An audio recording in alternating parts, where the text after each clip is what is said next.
Uma operação que desarticulou uma organização criminosa produzia lá medicamentos falsos, isso em Campo do Meio. Gente, você não vai acreditar, o absurdo é que, segundo o Ministério Público, os criminosos, eles usaram até caldo de carne em produtos que não combatiam nenhuma doença e eram vendidos como remédios. Até caldo de carne eles colocavam, tá certo? Caldo de carne eles colocavam dentro dos remédios. Vê se pode.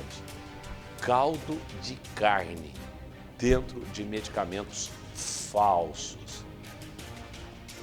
Olha, caldo de carne, poderia talvez caldo de cana também, sei lá.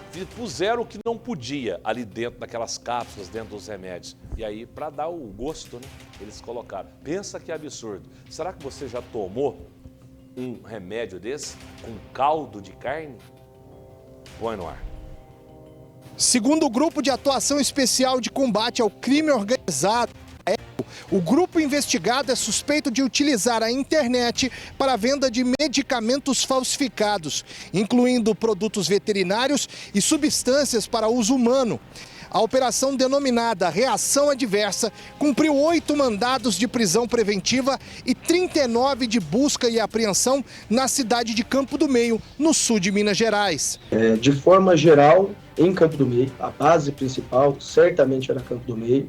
O que se identifica é que o grupo, por vezes, utilizava-se de endereços falsos para realizar as suas postagens e também tinha atuação parcial em outras cidades da região, mas, sem sombra de dúvidas, a grande base de atuação desse grupo era o município de Campo do Meio, o que, inclusive, é algo que causou uma repercussão muito grande, inclusive em escala de produção global de medicamentos. Nós fomos procurados, enquanto instituição titular da ação penal e que conduziu as investigações diversas vezes por diversas farmacêuticas, e algumas delas chegaram a afirmar, apresentar relatórios de dados de inteligência empresarial, relatórios sobre reclamações de consumidores, e Campo do Meio realmente destoa, é absurdamente desproporcional a quantidade de reclamações sobre falsificação de medicamentos oriundos daquela localidade, inclusive algumas empresas sustentando que isso ficaria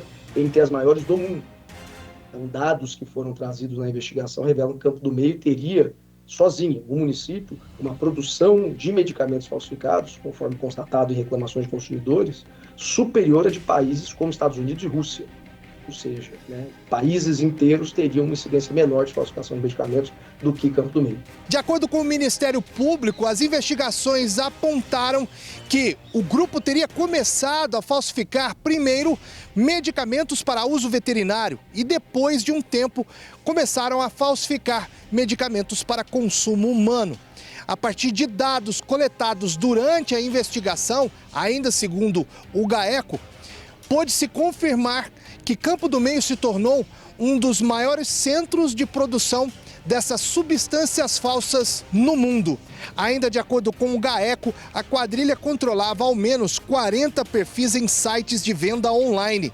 Em 3 anos, os integrantes do grupo teriam sido responsáveis por mais de 10 mil transações ou exposições à venda de produtos falsificados em pelo menos 20 estados brasileiros, atingindo milhares de pessoas. É que esta fabricação, ela pautava-se sobretudo pela falsificação e pela ilusão do consumidor. Então, os produtos que eram utilizados, por vezes, não eram produtos químicos de um certo matiz ou de uma certa complexidade que demandasse aí a movimentação de grandes estruturas. Por exemplo, existem relatos da investigação da utilização de caldo de carne, de preparo, de alimentos como simulacro de medicamento. Inclusive, consumidores relatam que receberam produtos aparentemente em estado de decomposição podres quando abriam os lacres. Então, não era um esforço de simular o medicamento no sentido de simular as suas características, como se fosse um medicamento adulterado, alguma espécie de genérico sem regulamentação. Na verdade, muitas vezes o que se identificava era falsificação pura e simples, sem princípio ativo, sem a preocupação de gerar algum efeito sobre a saúde. Então, era uma falsificação visual. A operação contou com a participação de promotores de justiça, servidores do Ministério Público, auditores fiscais e 78 policiais militares. A operação foi realizada com o apoio da aeronave da Polícia Militar do Sul de Minas Gerais e todo o material foi apreendido e encaminhado à delegacia.